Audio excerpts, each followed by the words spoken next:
Welcome to day 2 of Just Start Programming.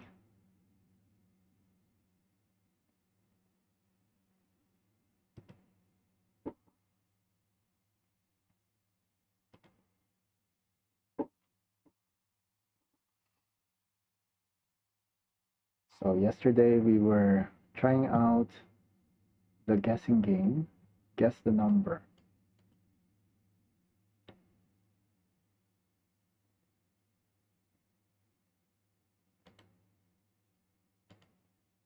Open the terminal once again.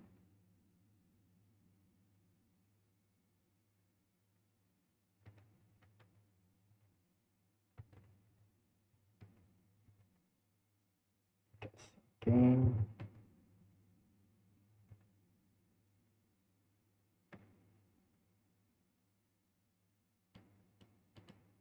Open up Visual Studio Code.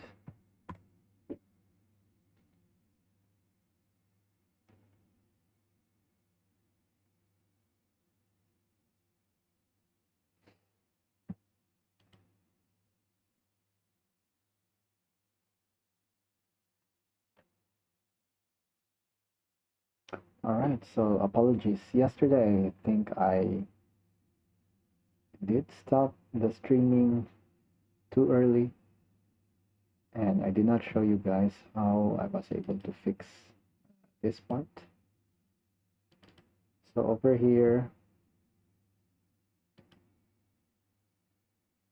for this function returns OK, so it will pass the number inside this variable, and it should be able to print the number from here.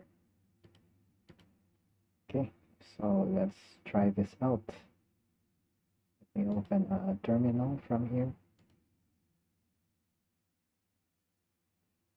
So this will bring us to this folder as well, which is similar to this. And then we do cargo run. Guess the number. Secret number is 52, so we'll try to put in other number like 20. Too small. So let's then put in 52. So that will terminate this one. And as you can see, current num displays 20. So I think over here it will pass in the value, and then we can print the value like this. Right. So let's try other things. What do we have here? We can move on to common programming concepts. Yep, so this chapter covers concepts that appear in almost every programming language and how they work in Rust. Many programming languages have much in common at their core. None of the concepts presented in this chapter are unique to Rust, but we'll discuss them in the context of Rust and explain the conventions around using these concepts. Okay. Right, so we have keywords.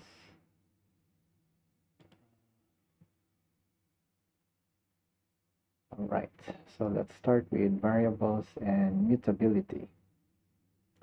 As mentioned in the storing values with variables, I think we've done this in the previous exercise. So there are two types of variable here, immutable and mutable. So this part here will explain a bit more about mutability. When a variable is immutable, once a value is bound to a name, you can't change that value. Okay, so you cannot change a value if it's immutable. To illustrate this, generate a new project called variables in your projects directory by using cargo new variables. Okay, so we can do this.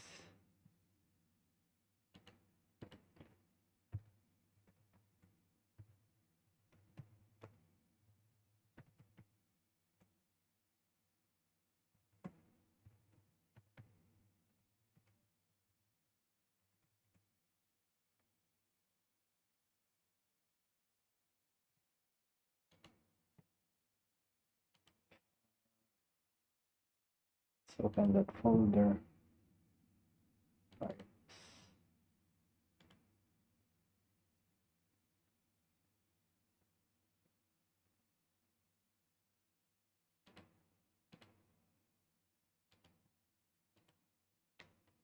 Okay, so we're back with this hello world template.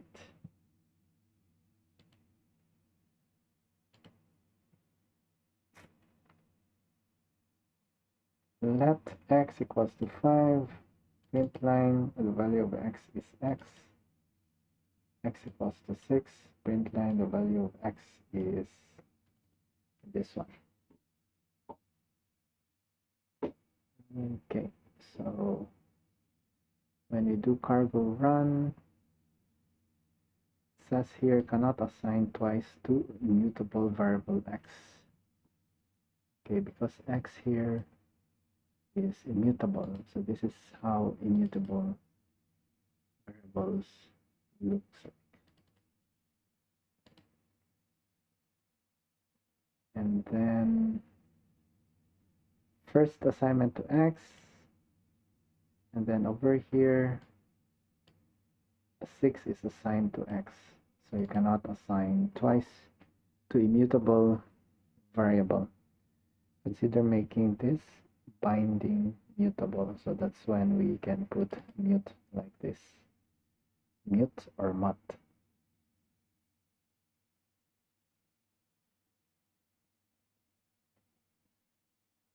Okay, let's try that in code. So maybe I can copy this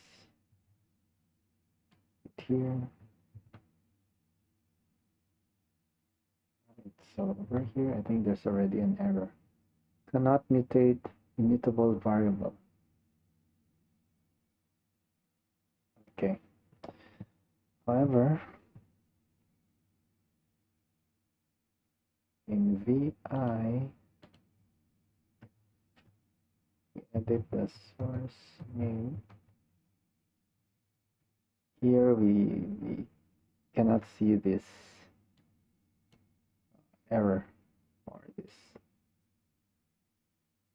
warning message.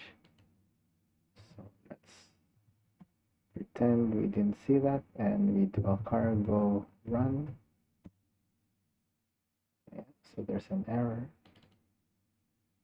Then the other day we learned that we can do a cargo fix. Cargo fix allow 30. Okay, so did it fix anything?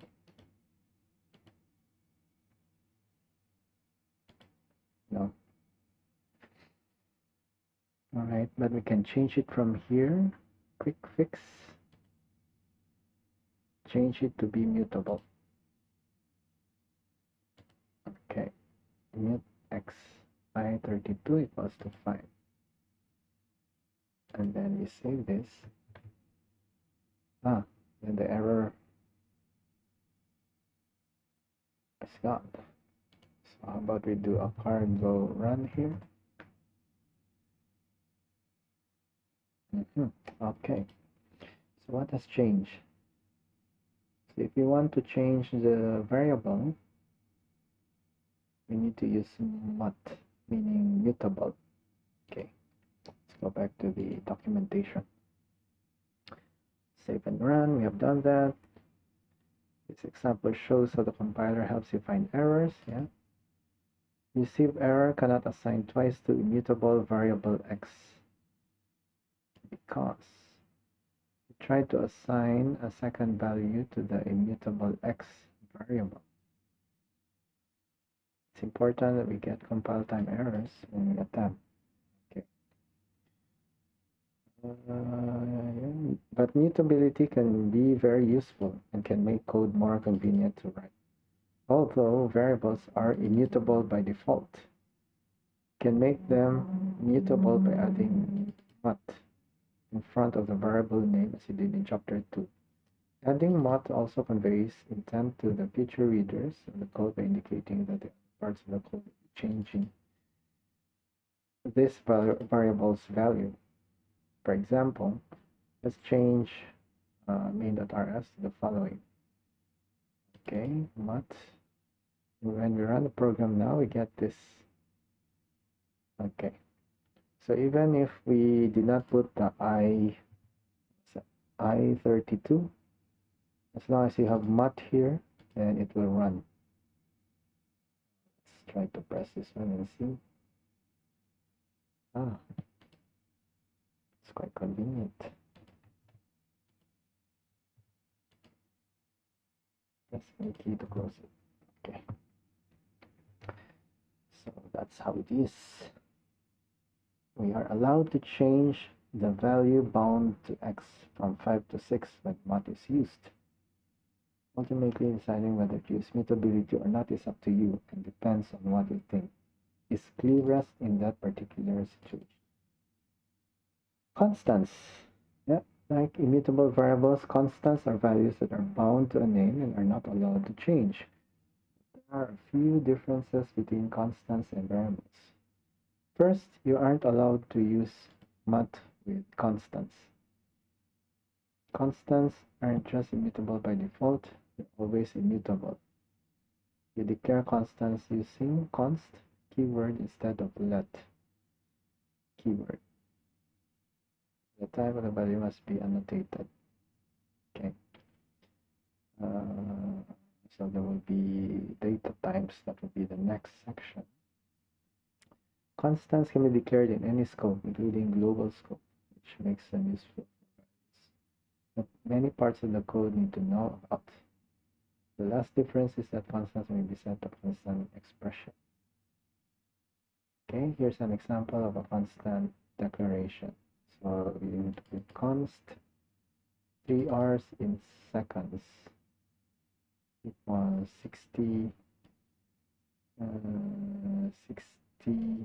times 3. Okay. Constant's name is 3 hours in seconds, and its value is set to the result of multiplying 60, the number of seconds in a minute, by 60, the number of minutes in an hour, by 3. Okay. Section on constant evaluation.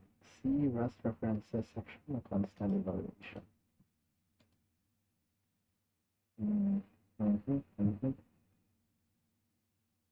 Okay.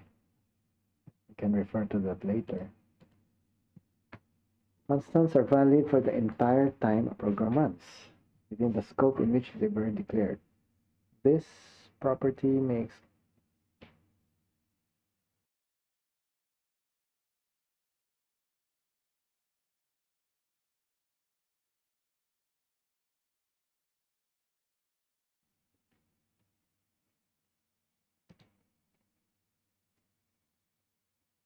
naming hard-coded values used throughout your main program as constants is useful.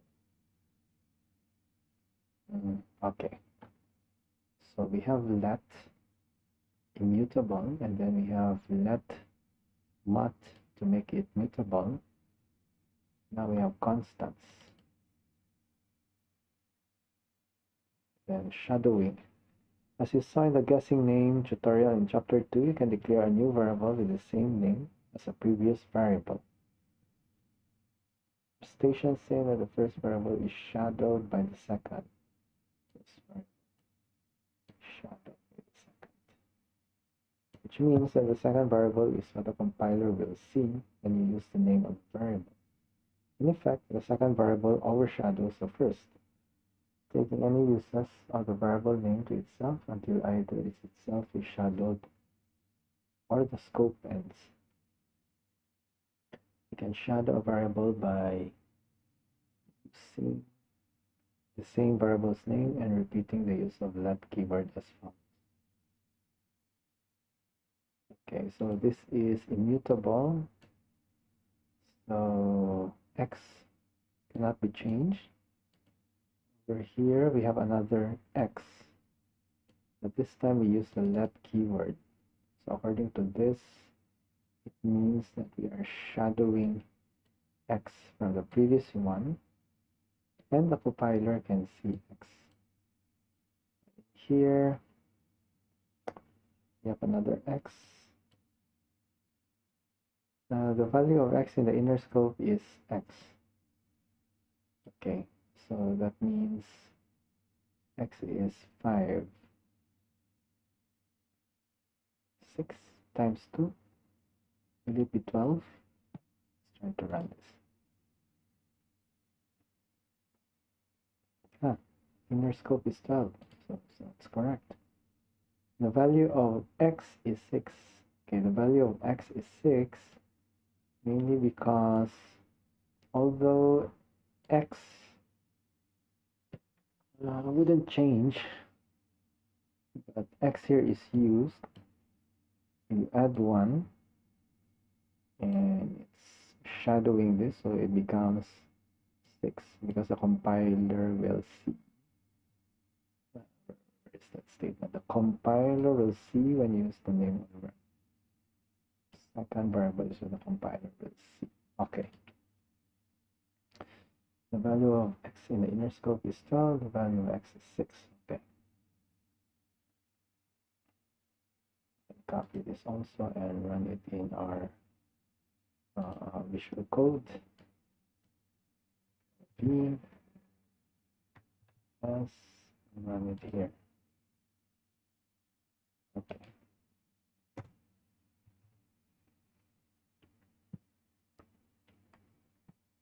So the explanation is here. It creates a new variable by repeating that x. The scope is over, the inner shadow s, and x returns to be 6. You run this program, it will output the following. Shadowing is different from making a variable as mut, thus we'll get a compile time error if we accidentally try to reassign this variable without using the let keyword. Using let, we can perform a few transformations on a value, but have the variable be immutable after those transformations have been completed. The other difference between mut and shadowing is that because we're effectively creating a new variable when we use the let keyword again. You can change the type of the value, so you can change the type of the value, but reuse the same name. For example, say our program asks a user to show how many spaces they want between some text by inputting space characters. Okay. And then we want to store that input as a number. Spaces. So there's spaces here. Okay, so this is still valid. And now spaces dot len. And then would return a number, I suppose. So spaces will have a number. First, the spaces variable is a string type, and second, spaces is a number type. Shadowing thus spares us from having to come up with different names, such as spaces str, spaces num. Instead, we can reuse the simpler spaces name. However, if we try to use mut for this shown here, we'll get compile time error. Okay. So although it's mutable, the value can change, but it seems like the data type cannot change. Mismatch types. Now that we have explored how variables work, let's look at more data types they can have. Okay, so let's try this one.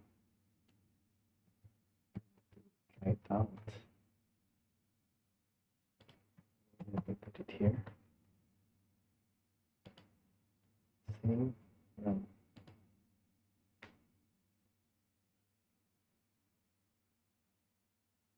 Alright, so although there's a warning, because it's unused. So to use it, maybe we can do another print line. Print line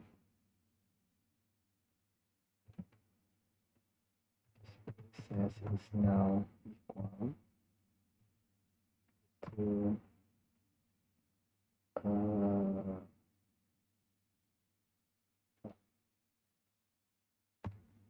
spaces is now equal to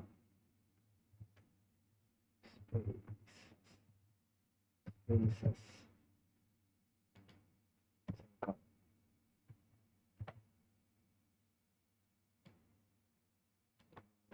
Copy and put it here.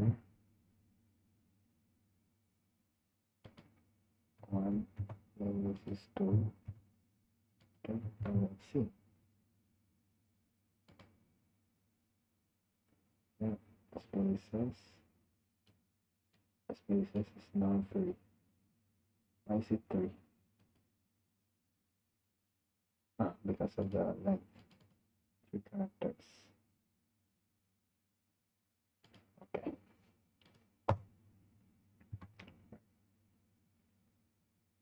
But if you use mut, okay, if you use mut right here,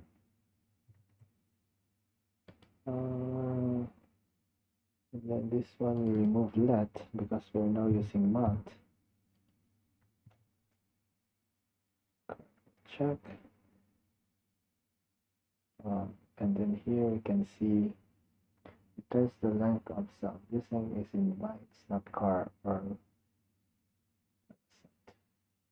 graphics. What are graphics? Okay. So this is not allowed. But then how do we fix this? Maybe we can assign another mut here. Let's see. Let mut. So we do shadowing once again. Is this valid?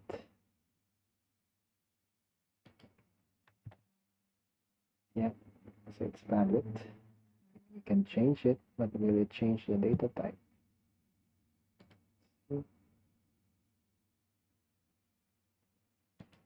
So that worked. Although there's a warning.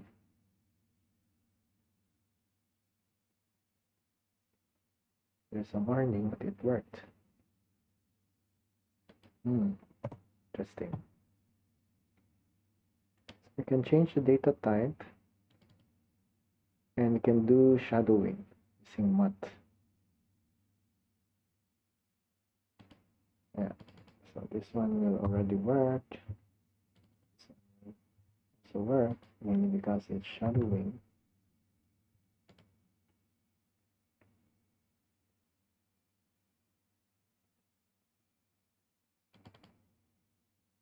But this one will not work. Yeah, because space is immutable. So we can put the let keyword here to make it shadowing kind of approach. It's clear. Right, so let's move on. Next is data types.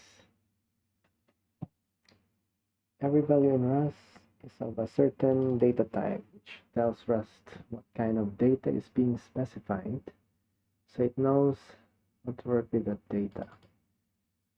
Got 2 data types, subsets, scalar and compound. Okay. Rust is statically typed language, which means that it must know the types of all variables at compile time. Okay, so it must know the types of all variables at compile time. The compiler can usually infer what type we want to use based on the value and how we use it. In cases when many types are possible, such as a string to a numeric type using parse, we must add a type annotation like this. U32. Okay. Let's visit that code. Where is it?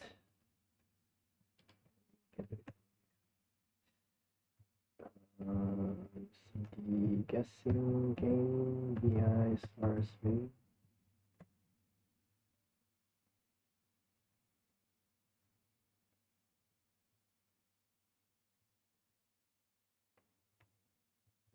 So there's this U32 here. Okay.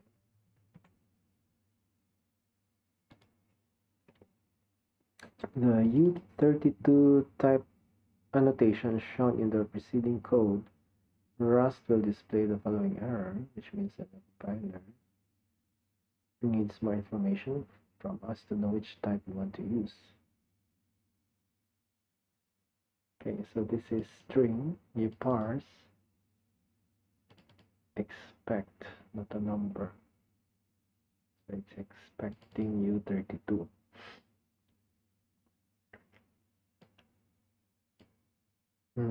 Okay. So Rust is quite strict. Scalar types. Scalar type represents a single value.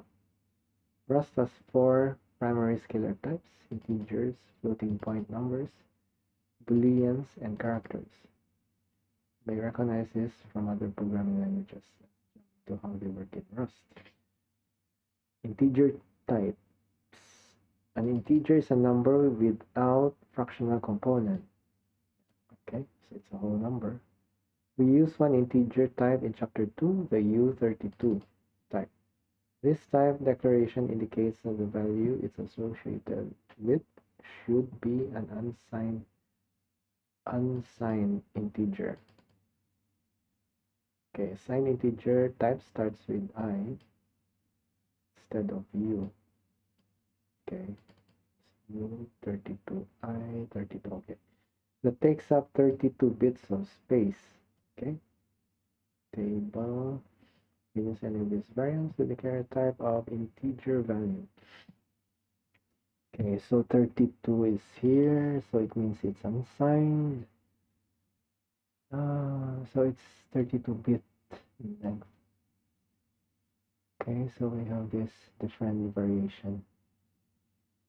128-bit, U128, I128, and then this is arc. What is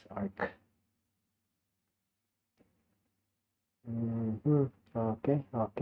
Okay, yeah. So like U8, it's 8-bit. Can store numbers from 0 to 2 raised to 8 minus 1, which is equal to 0 to 255 or 256. So this is 256. This is 256, 512. Maybe 512. Yeah. This one is not 1024. Maybe. Yeah. But what is arc? I size, U size. What is this? Additionally, the I size and U size types depend on the architecture of the computer. Okay. 64 bits if you are on 64-bit architecture and 32 bits if you okay. This is good. So if you don't know if it's 64-bit or 32-bit, then you can just put I size, U size. Okay.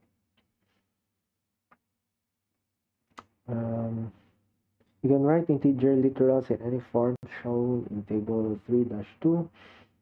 3-2, okay. The number literals can also note that the number literals that can be multiple numeric types allow a type suffix such as 57 U8. Okay, so this is unsigned 8-bit. What is this? 57. To designate the type, number literals can also use underscore as a visual separator to make the number easier to read, such as 1_00, which will have the same value if you had okay. So underscore is like a comma here for 1000. Okay, so decimal. Okay, I think this is 98,222 hex 0FF. FF is what? 8, 8, 16. Octal, octal, so 0, I think this one represents octal. And binary, so 0B. Oh, you can separate binary also. Nice. Byte, U8 only. Okay, so if you want to represent it as byte, and then 8-bit. A is what? 111.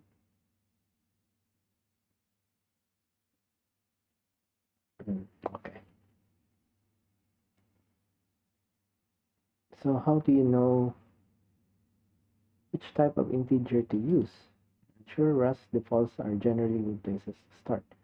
Integer types defaults to I32, okay, by default. Primary situation in which you use isize or usize is when indexing some sort of collection. Okay.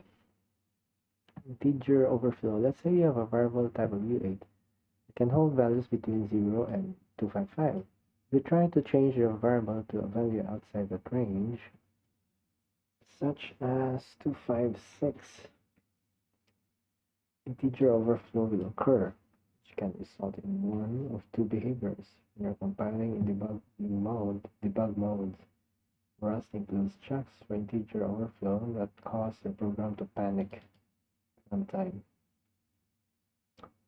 Okay, so overflow will panic. Unrecoverable errors will panic. Okay, chapter 8. So error handling is chapter 9. Chapter 9, okay. When you're compiling release mode, release flag, Rust does not include checks for integer overflow that cause panics. Instead, if overflow occurs, Rust performs 2's complement wrapping. In short, the values greater than the maximum value the type can hold wrap around. Okay. Wrap around to the minimum of the values I can hold. In case of a U8, the value 256 becomes 0, and value 257 becomes 1. Interesting.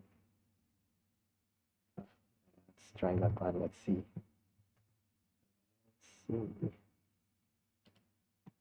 Okay, so let I, can we use I? Okay. Unsigned, that's it. Default is 32 plus 2, 257. Let's print.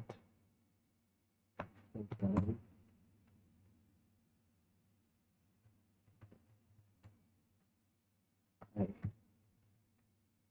did it wrap around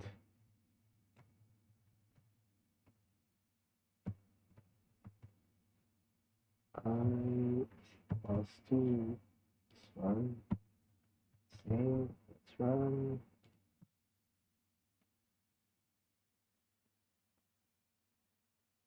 Still 257. What?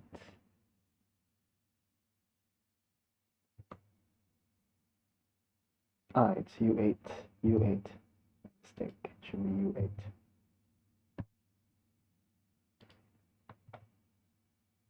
Should be.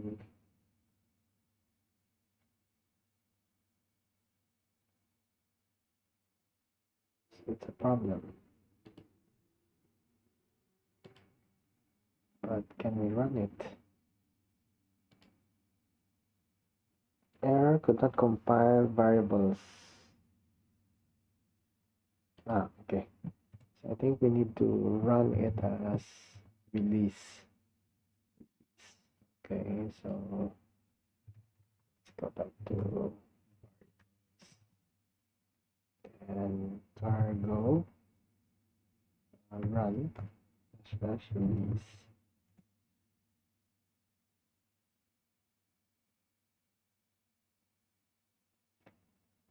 Due to previous error. There's an error.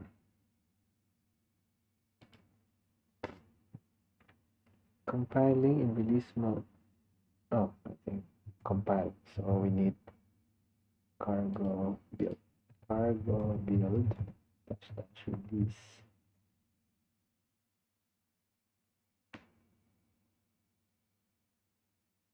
Still the same. When you're compiling release mode in dash release flag, Rust does not include checks. So cargo build release.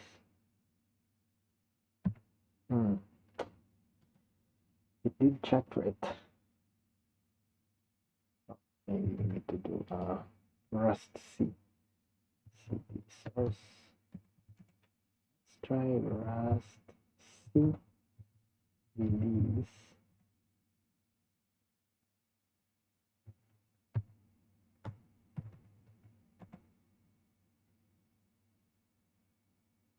Rust C. Is there a release here? No, no option for release.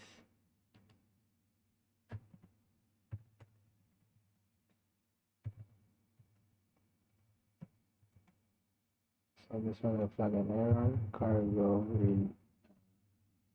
build. Same thing. Cargo fix. Cargo fix. Allow dirty. Right. Cat.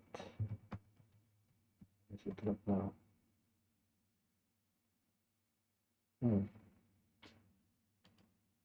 Doesn't work. Doesn't work. This is U8. Specified 257.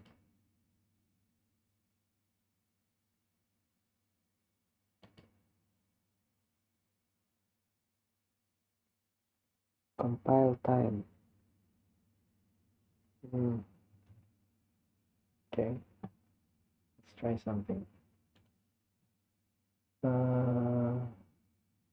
Guessing game. Can do input maybe.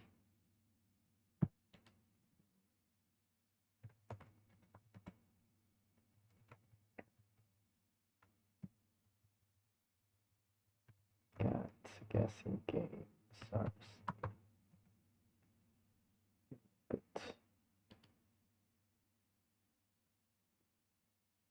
We can do something like this. Let's try to check this one with 255. 255 should be fine. But why not we ask for IO std in oops.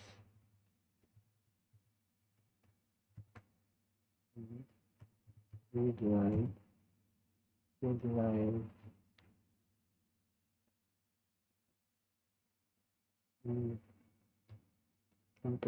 not guess. Did we do it? Guess.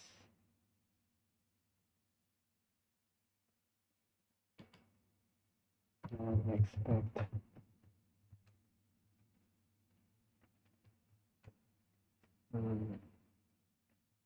failed.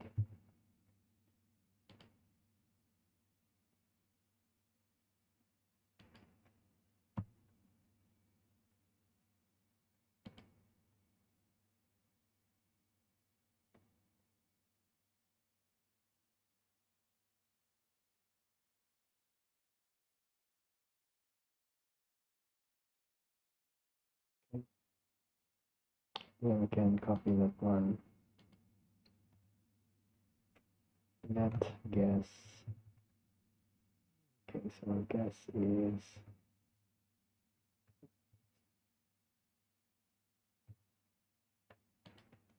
guess column U32 is to match. Match guess Okay.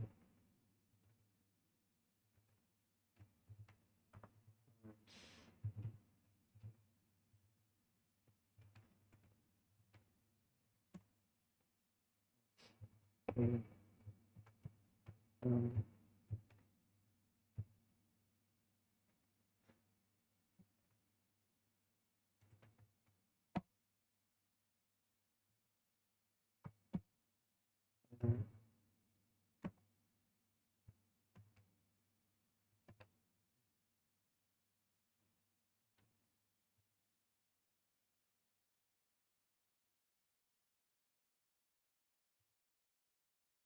Um, continue can print something.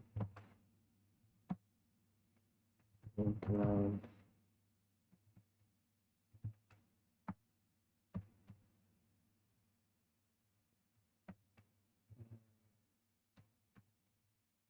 Here. Here and then here. We can do a print line again.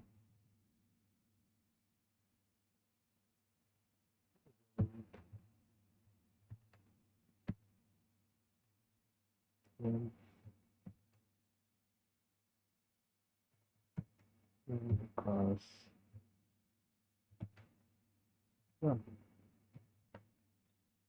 in here do is I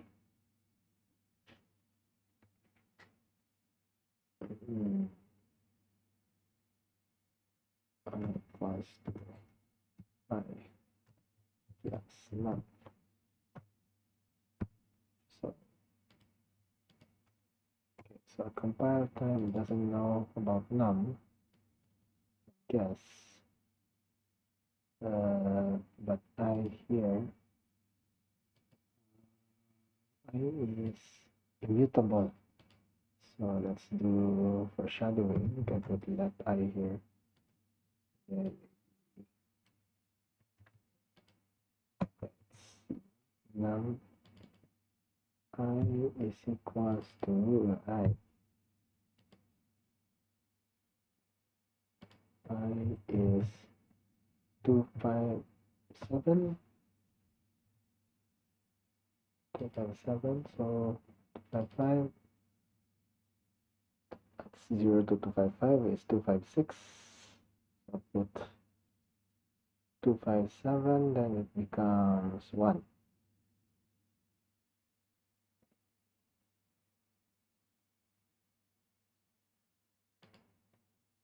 It should be 1 equal to 1. Okay. But, so many errors. This is cannot find value guess in this scope.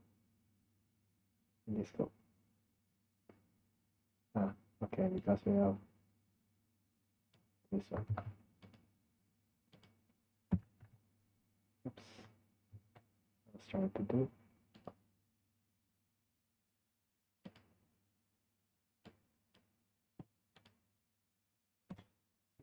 What? Guess.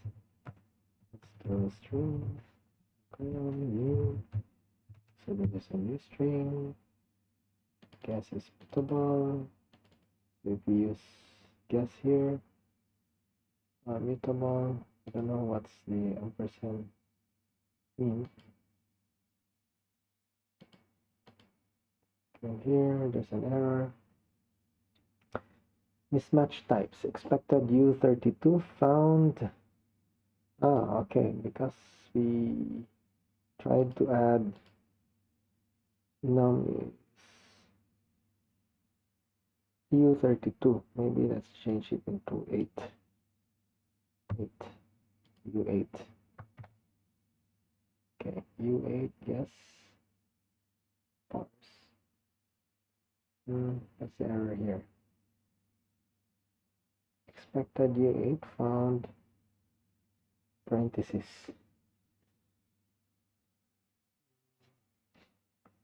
U8. This is U8. This is U8. Guess. Parse. Parse is so general. It can cause problems. Okay. usage for bars and graph.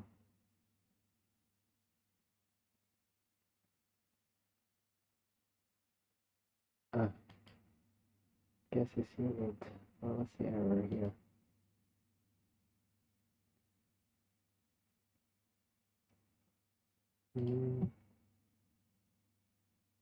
Consider returning one of these bindings. Okay, so let's put num here. Good. Okay, good.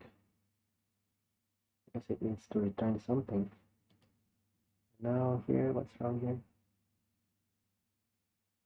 Mismatch types. U8 found parentheses.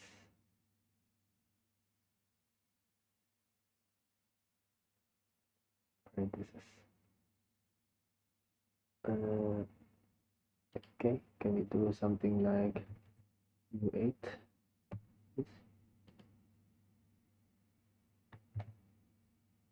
U8 unknown.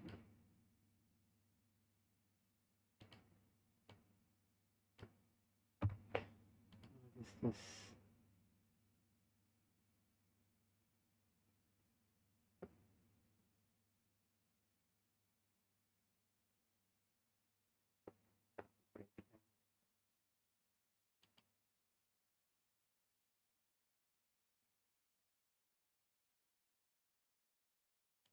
Comma.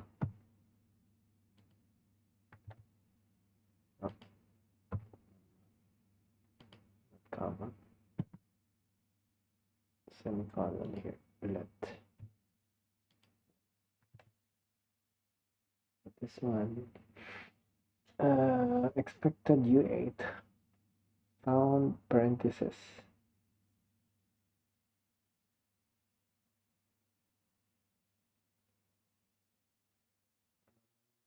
Okay, fix that.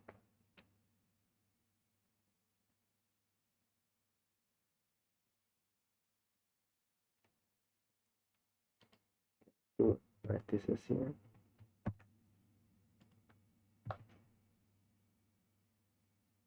No. Can we change the data type? Maybe we can put error. Error. It's a parsing error.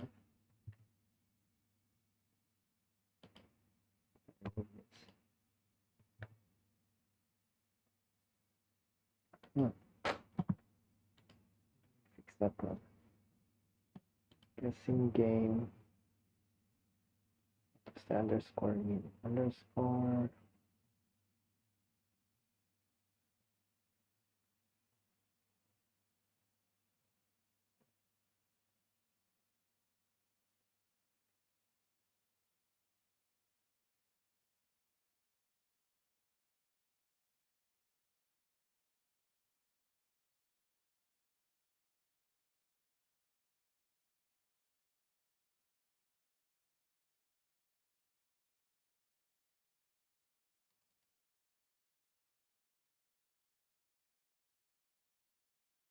Pattern in the second arm. The underscore is a catch-all value. In this example, we're saying we want to match all our values.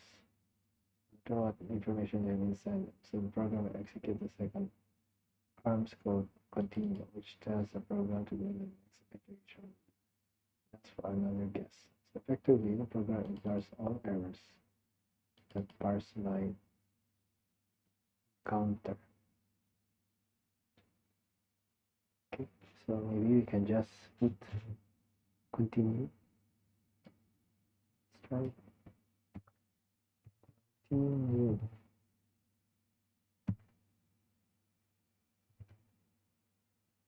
Continue. Oh, the continue is for a loop. What can we do here? 29.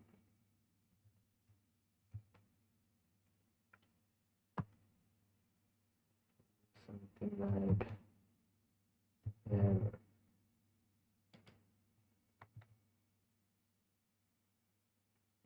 Same. So I cannot do this. Not if you skip this one. I can skip it. Look over here. Ensure that all possible cases are being handled. So we still need to put error here.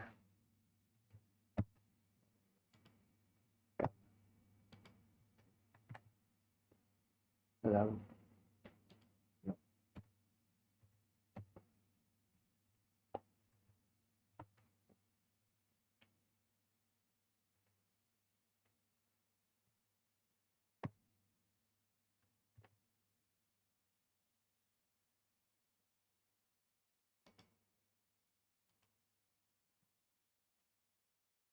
Expected UA on parentheses.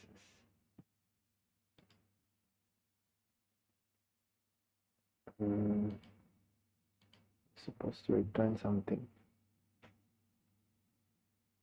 At a U8 equals to 100.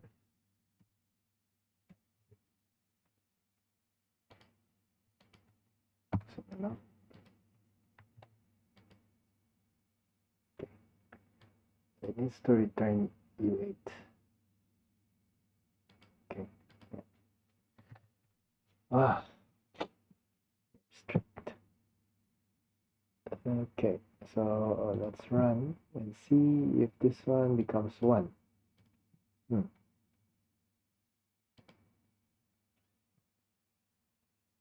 is now 3.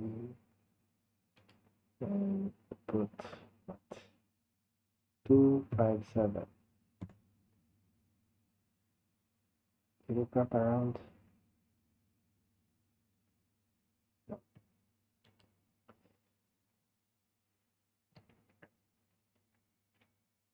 So I entered 257. Print num equals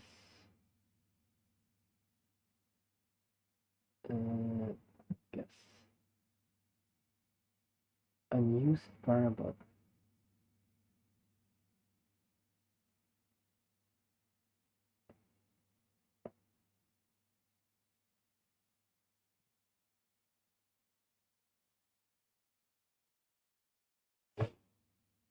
What did I miss?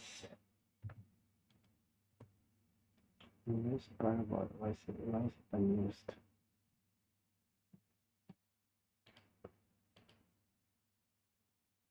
Not guess.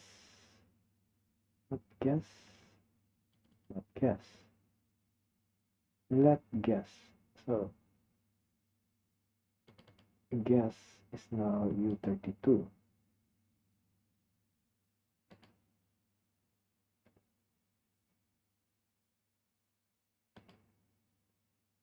Why it did not print this part?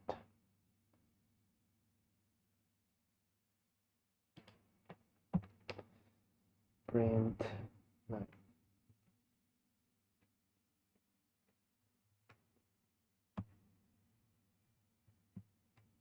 Error here. Okay.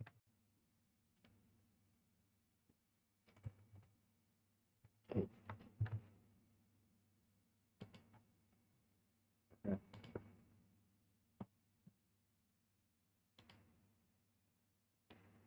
2, 5, 7.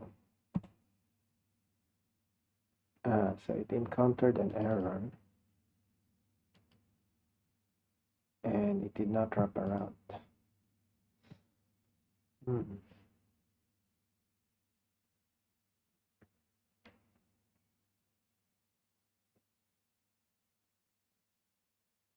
This num is okay. Okay, understand now. Should be so if I 255, we need to add 1. So it should become 1. happened? Attempt to add with overflow. Okay, so we have achieved overflow, and then it did something weird. Okay, package. Okay, let's try the release compilation. It works. Cargo build dash release.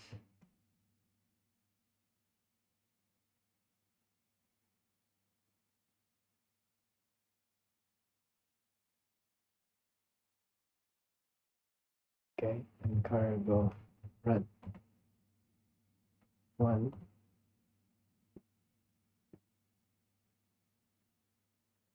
Num is equals to 1. Num is equals to 1.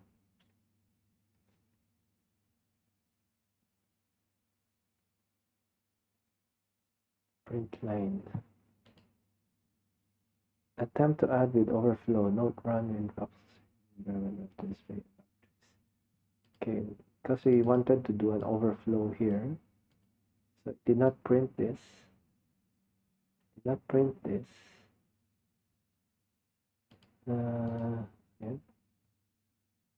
Run. Maybe we put release. Okay, let me put 1. Correct. I is 257. It should be 1.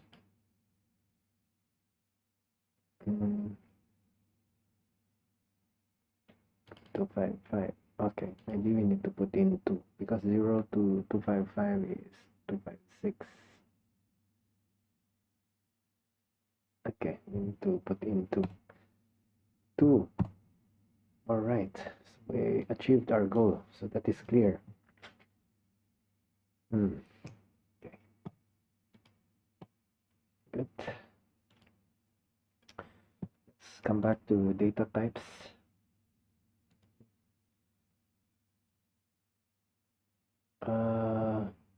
Possibility of overflow. Okay, wrapping all modes with wrapping asterisk. Just wrapping add return none value if there's an overflow with check asterisk methods. Turn the value of a boolean indicating whether there's an overflow with overflowing asterisk 1. But who owns these methods? Saturate the values minimum or maximum values with saturating asterisk methods. Okay. Return the value and boolean indicating whether there's an overflow with overflowing methods, wrapping methods. Okay. So there are those possibilities. I don't know where exactly we can use them. Floating point types. Rust also has 2 primitive types, floating point numbers, which are numbers with decimal points. Okay. So for floating point, you need to have F for floating point, which are 32 bits and 64 bits in size. So probably there should be an F size also somewhere. Just my guess. Okay, X, this is, I think by default it's F64. Let Y, uh, 3, I think 3 is forced to become F32. Numeric operations. Rust supports the basic mathematical operations you expect for all the number types: addition, subtraction, remainder, integer division, truncates for 0, nearest integer, value should use each numeric operation in a let statement. Okay. Sum 5 plus 10. So this is another variable. Difference subtraction. Okay, I think this is float. Multiplication, product. So this is 32. U32. I assume. Quotient.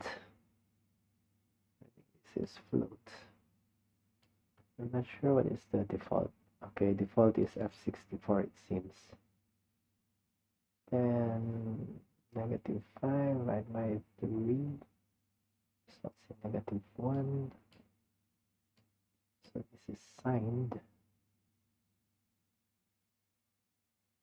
Division should be float because you have decimal number. Why is it -1?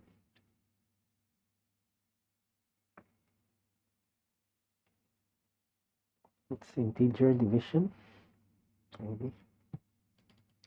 Remainder. Okay, let's try to run this and see. No output. No output. Yeah, I can copy this and run it there below. The code. Let's comment this out here.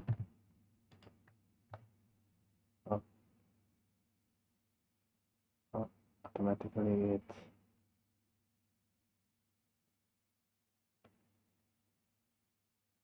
because it's unused. So maybe here we can do a print line.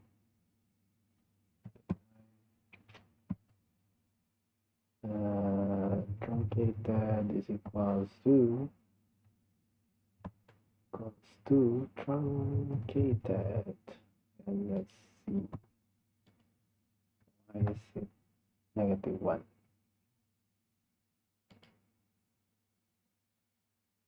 Truncated is -1. Okay,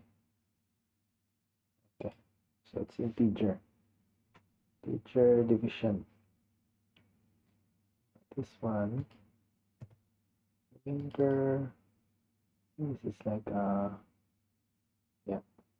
module.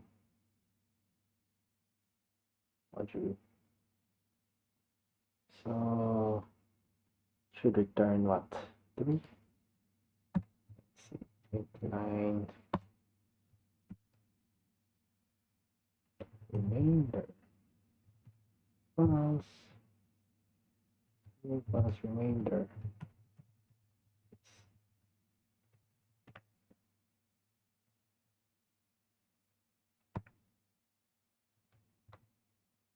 Is there a shortcut key to click this to execute run? Remainder is 3. Yeah. Okay. Understood.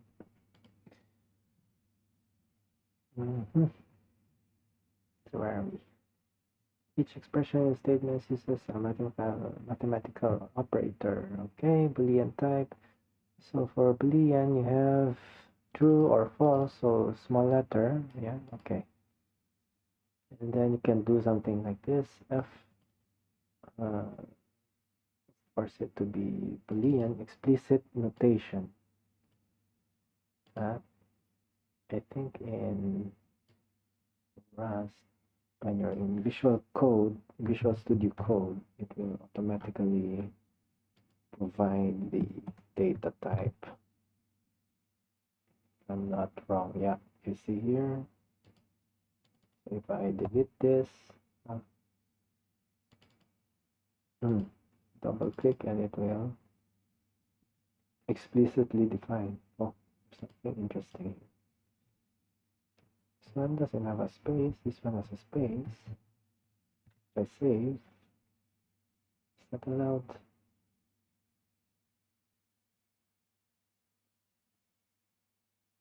It's allowed. Yeah.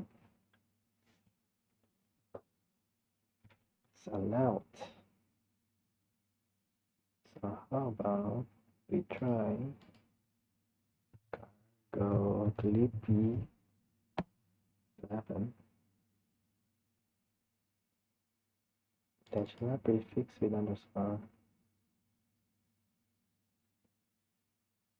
Okay. But usually there should be a space.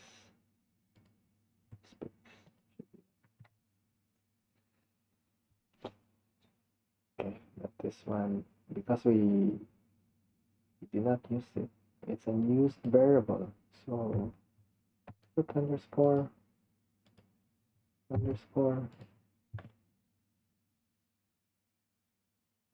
So it's like you're overriding the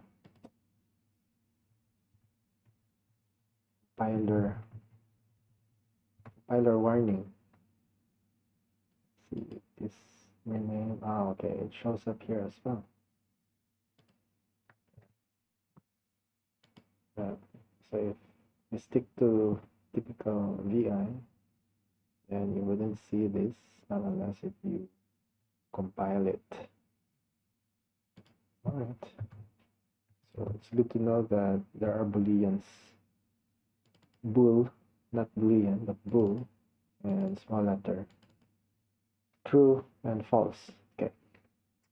Okay, so the next interesting part, if expressions, control flow.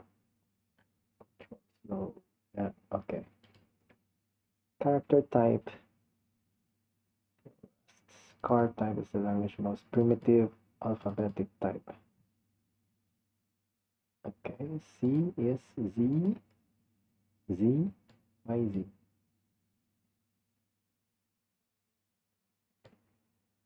Okay. Character capital Z with explicit type annotation. So, car. Heart-eyed cat.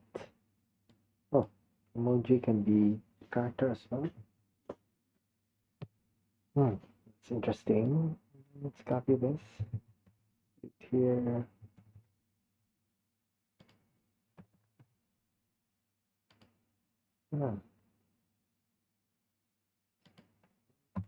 Maybe we can print line up well. Heart-eyed cat. Heart-eyed cat class. Heart-eyed cat.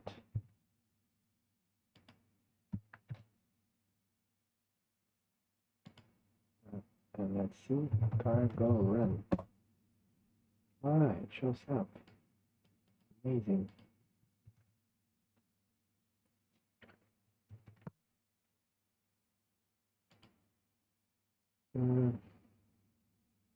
Unicode scalar values range from U plus. Okay, so if it's Unicode, get to something like this. U plus this one. Use it. However, a character isn't really a concept in Unicode, so your human intuition for what a character is may not match up with what car is in Rust. Okay. Starting with the encoded strings in chapter 8. So if I wanted to display, let's try.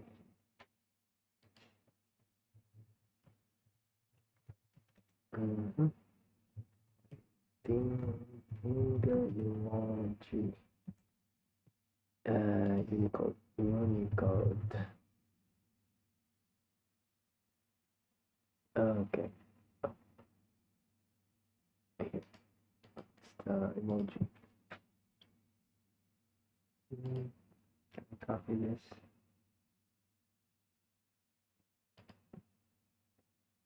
Put it here.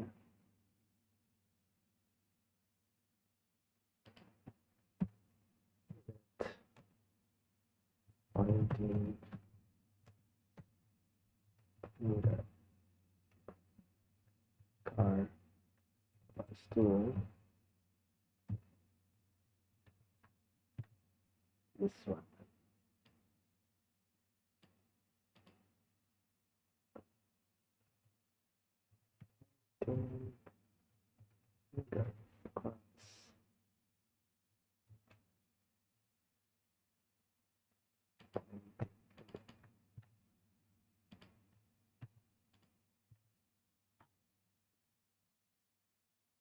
Right. it shows up. Oh, so we can print emojis.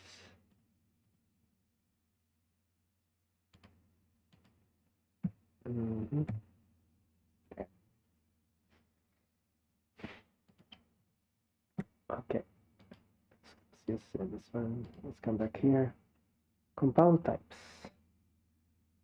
Compound types can group multiple values into one type. Rust has two primitive compound types, tuples and arrays. Tuples and arrays. The tuple type. A tuple is a general way of grouping together a number of values with a variety of types into one compound type. Tuples have a fixed length. Once declared, they cannot grow or shrink. We can create a tuple by writing a comma separated list of values inside parentheses. Each position in the tuple has a type. The types of the different types in the tuple don't have to be the same. We added optional notations. Okay, so this is immutable. Then inside you have of type again?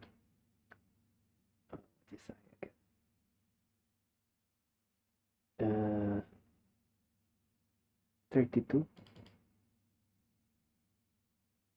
EU32 is unsigned. Okay, so this is signed. Floating point 64 and unsigned 8. So, no, this is integer. 500, 6.41.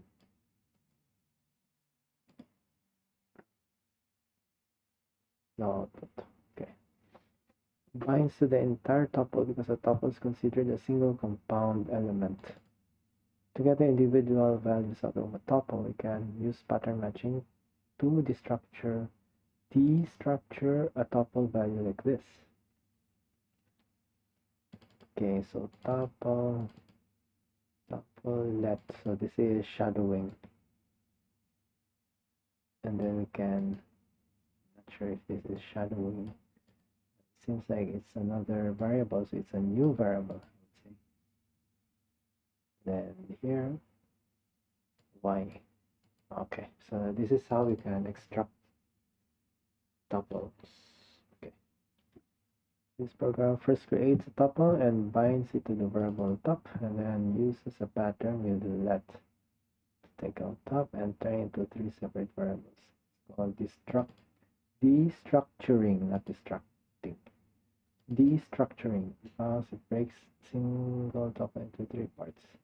Finally, the program prints the value of y, which is 6, which can also access the tuple element directly by using a period followed by the index of the value. Okay. Okay. Instead of doing this, you can do another immutable variable where you can assign. So this is the first time it's assigning it. X0. 0 is what? 0.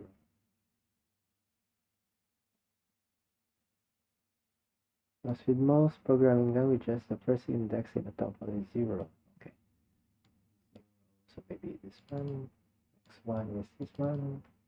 X2 is this one. 100, 6.4, and 1. Okay. The tuple without any values has a special name, unit. This value and its corresponding type are both written. This represents an empty value or an empty return type. Expressions implicitly return the unit value if they don't return any other value. Array type. Okay, so this is tuple. Array. Another way to have a collection of multiple values is with an array. Unlike a tuple, every element of an array must have the same type, unlike arrays in some other languages. Arrays in Rust have a fixed length. Okay, unlike arrays in some other languages, arrays in Rust have a fixed length.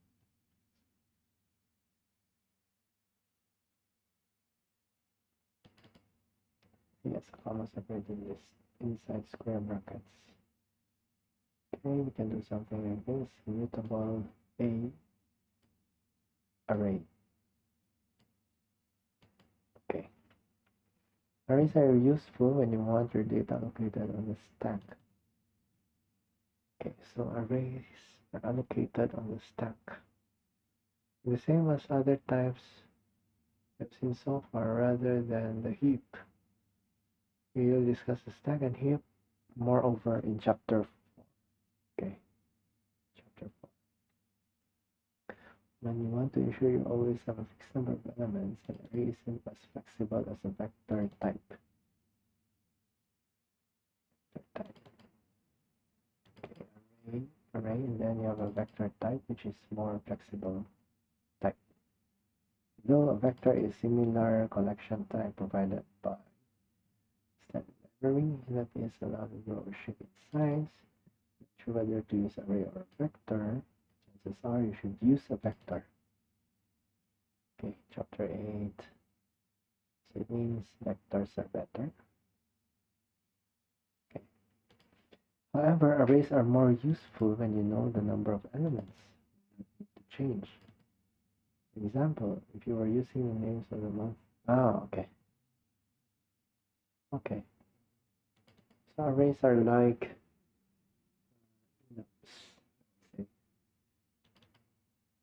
so these things will not change over time for sure.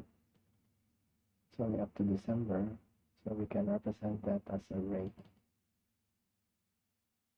We write an array's type using square brackets, the type of each element, semicolon, square brackets, and in semicolon, then the number of elements in the array, like so. A colon I32, comma 5 equals to 1, 2, 3, 4, 5.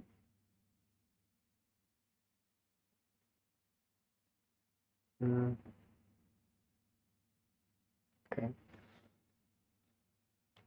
So you can explicitly do something like this. It seems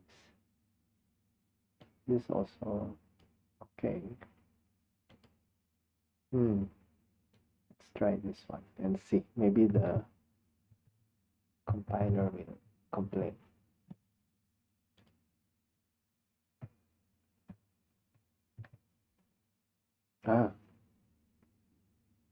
Automatically formatted this.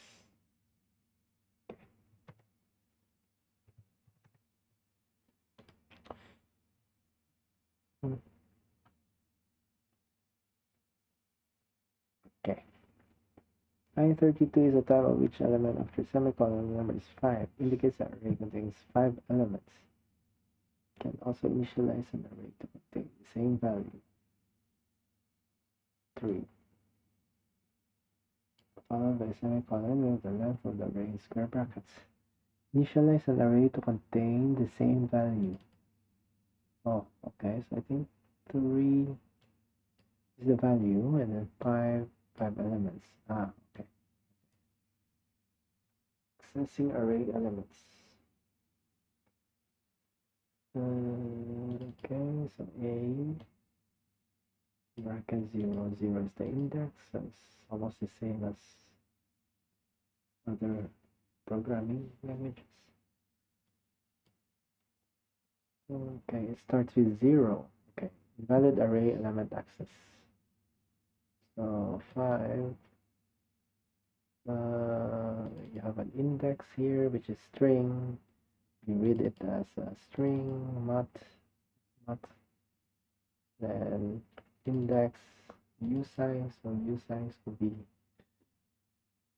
any size depending on your architecture. Index index string parse. So this is string, remove spaces, you parse it, and it becomes index, which is usize. And then element array A index. So So it means there's a possibility that somebody can put in index of 5 and above. Okay. Index out of bounds. The length is 5, but the index is 10.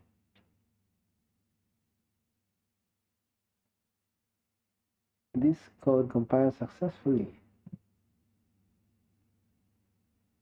Okay. At compile time, doesn't know.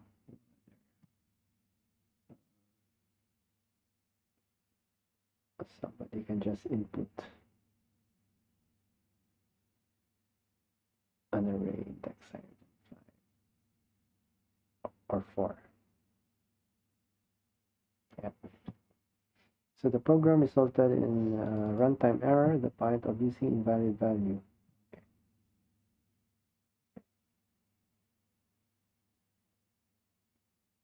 Yeah.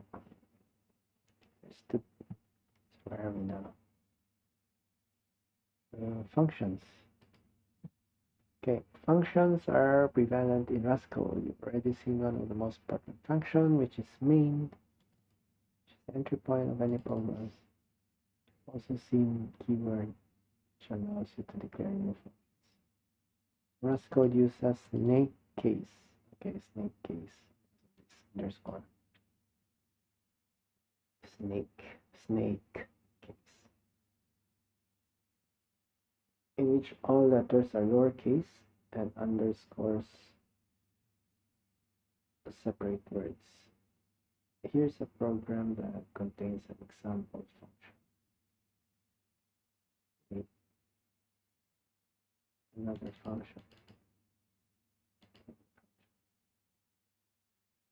We define a function in Rust by entering fn. Function is fn, followed by a function name, and a set of parentheses, curly brackets tells the compiler where the function body begins and ends.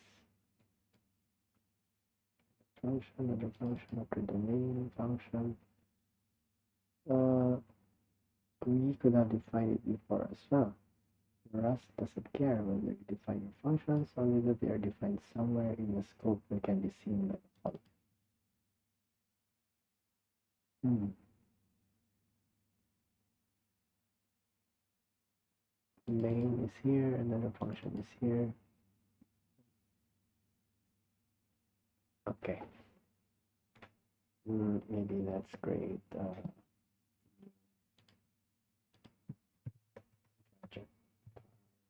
New functions.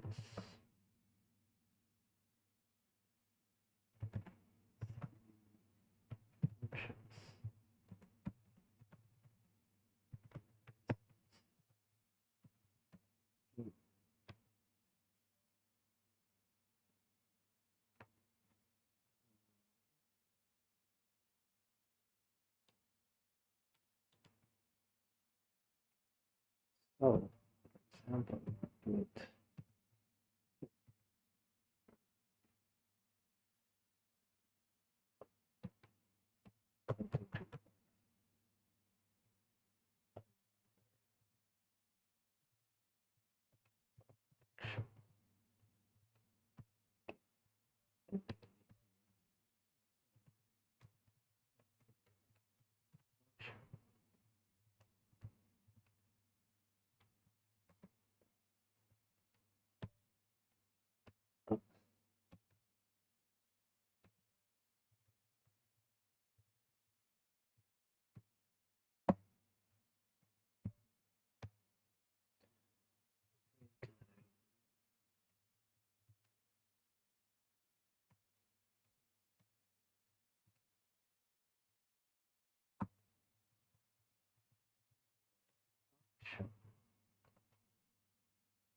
Okay. Two functions. Another function. Okay.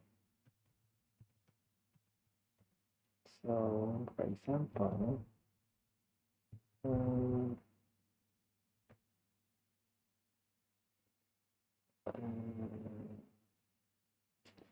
Shall we do maybe create another function here? We first.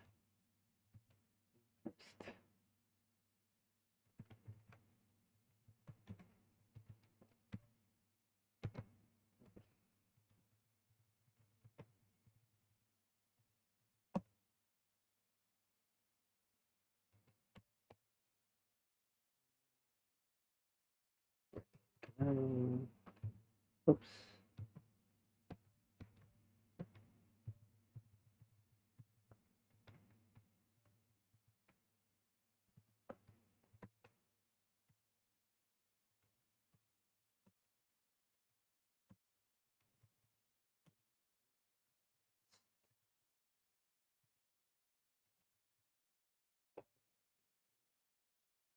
Run it here. Is it possible? First.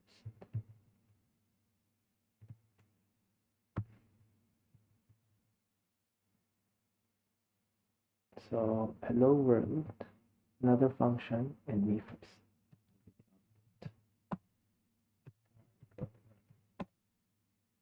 So anywhere you put your functions, doesn't matter as long as you're in the scope. Yeah, because it's not interpreted. Okay. Define functions in Rust by entering fn followed by function after the main. Okay. Parameters. You can define functions of parameters. Okay, how do we specify? Okay. So you can have something like this. Integer 32. X is here. Okay. But is this a let or is this a mat? It doesn't say. 32. Okay. Type of parameter. This is a deliberation decision. You must decide final type notations and function notations.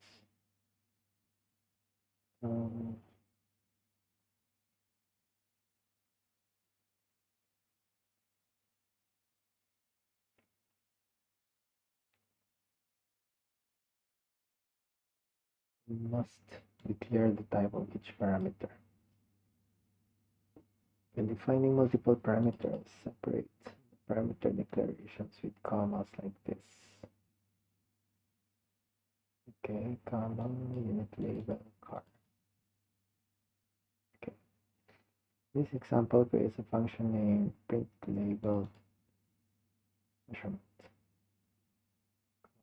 Car I32. Let's try running this code based upon printing functions, objects.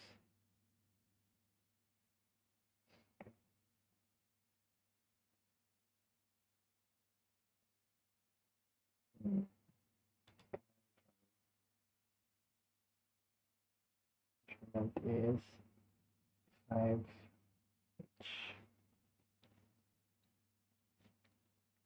Statements and expressions. Function bodies are made up of series of statements, often ending in expressions. So when a function is called having an ending expression. We have seen an expression as a part of a statement because Rust is an expression-based language. This is an important distinction to understand. Other languages don't have the same distinctions. So let's look at what are the statements. Statements are instructions that perform some action and do not return a value. And expressions evaluate resultant value. Let's look at some examples.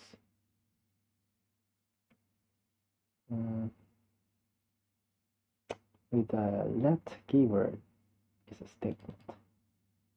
Let y equals 6 is a statement. Okay. Function definitions are also statements. The entire preceding example is a statement in itself. As we see below, calling a function is not a statement. Statements do not return values, therefore you can assign a let statement to another variable. As the following code tries to do, you'll get error.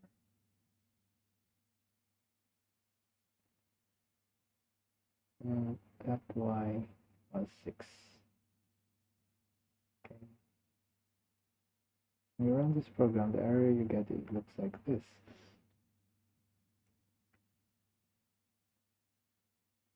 Okay.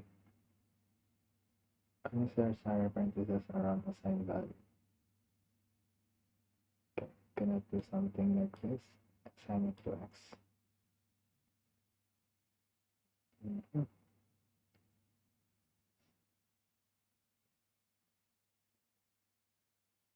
Oh, remove this parenthesis. That y plus 6 statement does not return a value, so there isn't anything for x to bind to. Okay. These other languages are C and Ruby, where the statement returns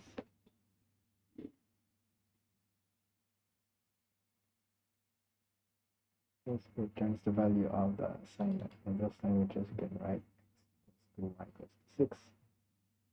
And both x and y have the value 6. It's not the case in Rust. Special evaluates to value and make up the most errors in the code. 6. Okay, 5 plus 6, which is an expression.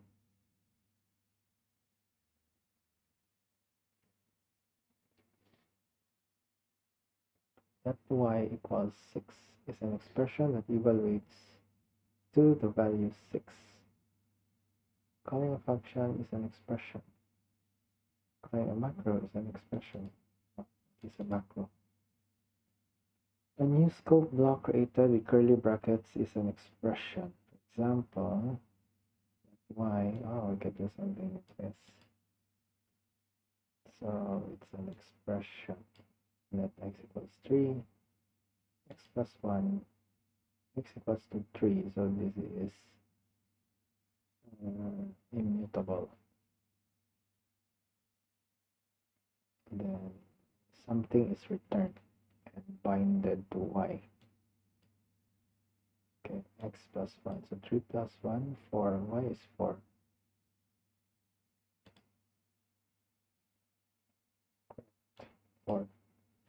Okay, this is an expression. Okay, functions with return values.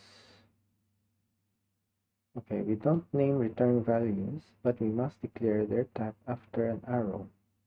So in Rust, return value of a function is synonymous with the value of the final expression. In the block of a body of a function, you can return early from function using return. Okay, so still have the return keyword. This one doesn't have return keyword. 5 arrow I32, it's integer 32 returned by 5. So 5 can be used here. 5 you bind it into an immutable variable x, and x is displayed as 5. Okay. There are no function calls, macros, or even let statements in the 5 function. Just the number of 5 itself. The value in function in Rust. Note that the function's return time is specified to us. 932. Try running this code and output should look like this. 5 and 5 is the function's return value, which is why return type is I32. So let's examine in more detail. There are 2 important bits. First, the line let shows that we're using a return value of a function to initialize a variable. So function 5 returns a 5. That line is the same as the following. Okay. Second, the 5 function has no parameters and defines the type, the return value. But the body of the function is a lonely 5, semicolon, because it's an expression whose value we want to return. 5. Okay, here this one is different. Plus 1, plus 1, 5. Okay, 5 is here. 5 plus 1 becomes 6. 6 is returned as I32. Running this color print 6. Okay. Okay. 6. 5, 5, 5. Produces an error. Why is it an error? X is here. It's 1 plus 1.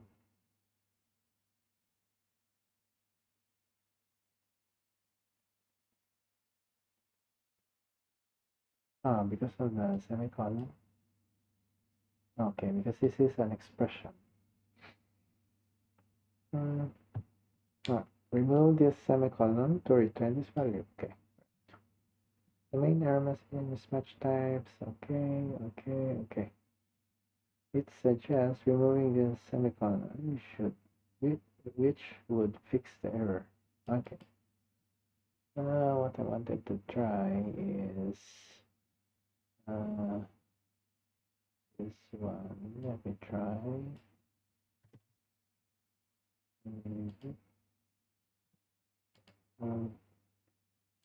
Folder functions.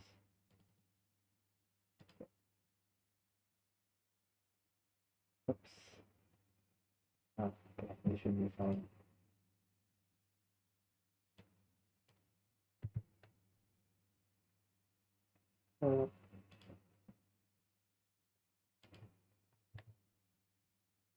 If we run this, oops, let's open the folder again.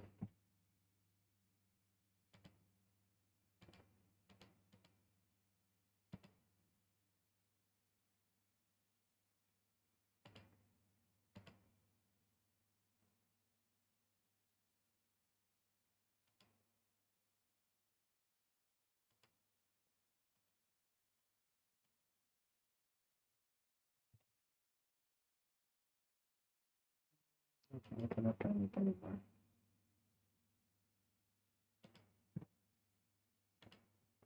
Current run. Value of x is 5. What I wanted to try is put semicolon plain.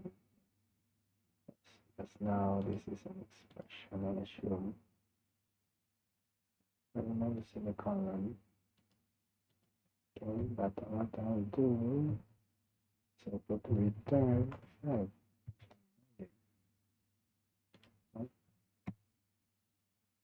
Okay, how about if I put return an expression 5 plus 1 should be 6. And how about put a value here, say none colon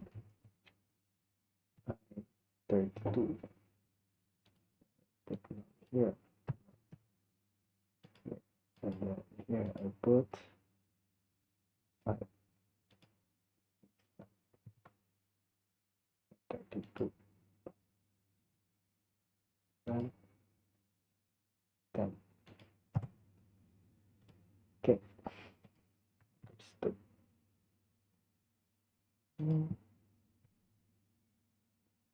I put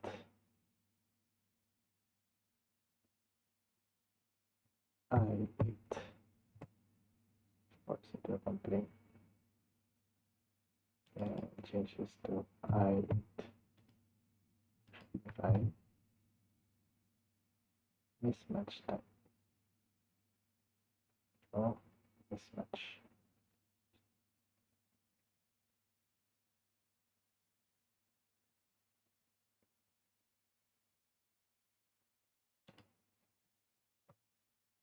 What functions do we have here? Absolute.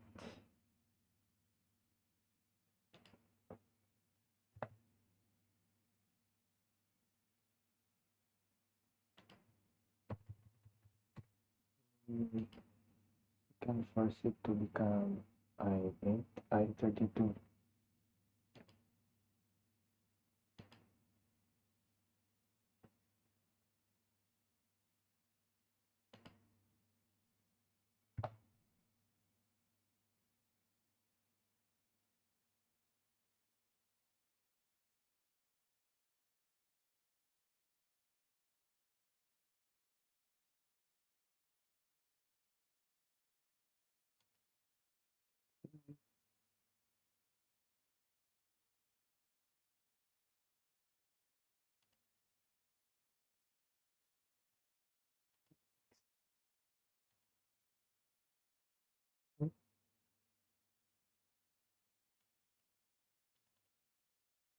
Delete this. No, fine. Okay.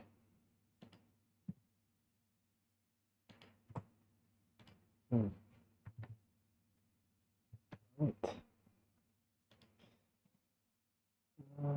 So far those are functions. Plus one. Ah, okay. You jumped ahead.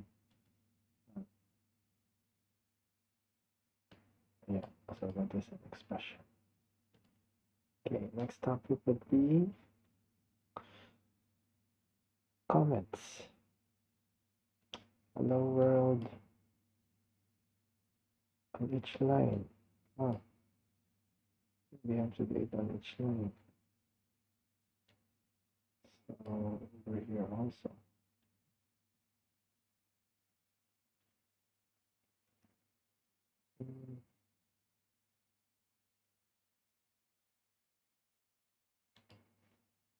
Man, I'm feeling lucky today. Okay, that's the only way you can comment in Rust.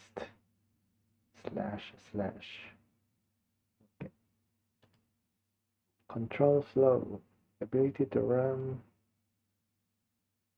some code depending on whether a condition is true.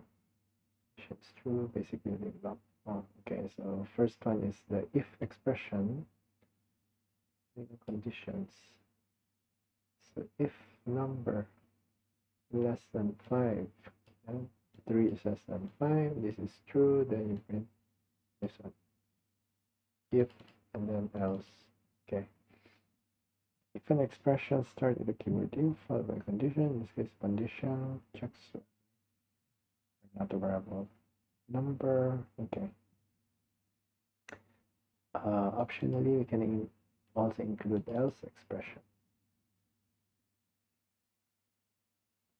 Try running this code. Okay.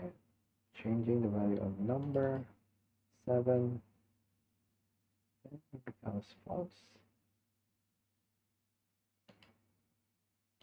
Can we change it here? 7. Oh, change. Can only execute.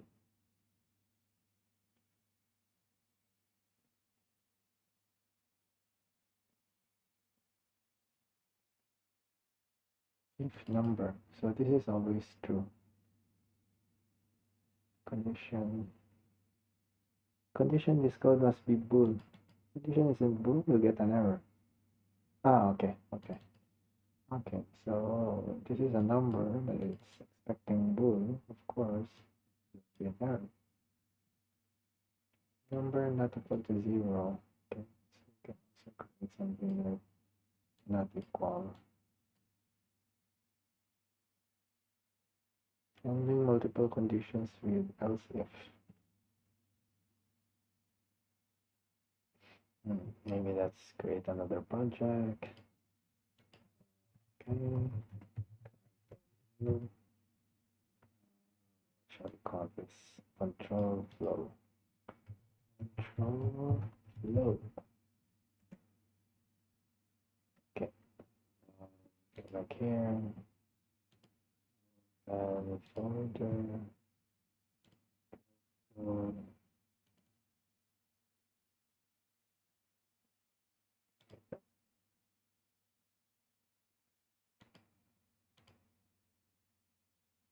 Okay, then let's copy this one.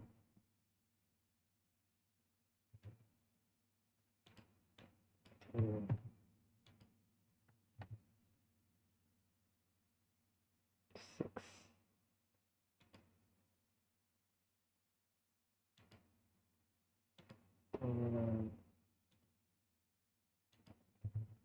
overflow.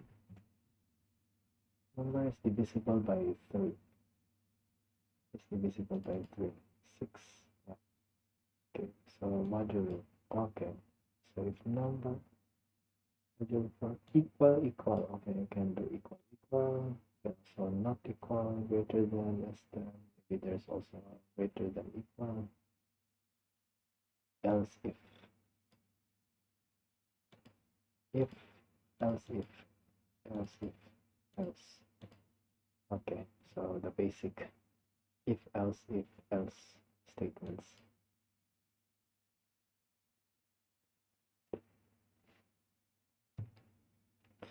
Program has 4 possible paths. Okay, is divisible by 2. Using if in a let statement. If is an expression, I can use outside of a let. Okay. If let if condition. So this is like inlining. Okay. This is interesting. If condition, if true, 5. Else 6. It's only 5 or 6. To a value based on outcome if expression. So number becomes what? A number.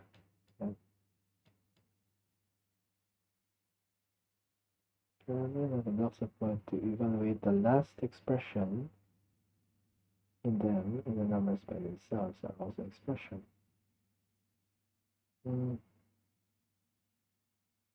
Funny example, we'll get an error. Why? This is Boolean, this is a number, and this is string. So, okay. If else are incompatible, okay, so if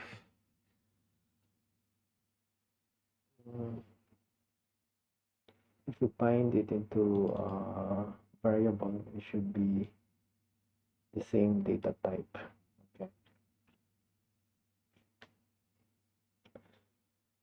Okay, repetition with loops.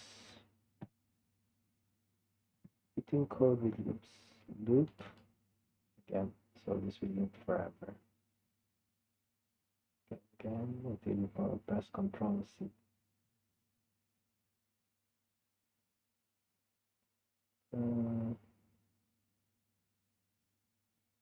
Okay, loop. You can put loop here. Result. So result would be counter. But this is an expression.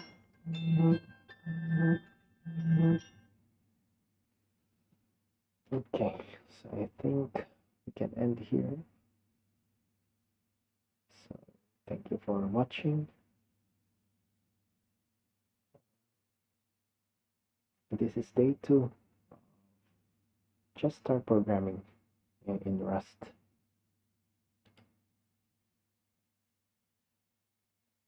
Alright, so stay tuned for the next video. Bye for now.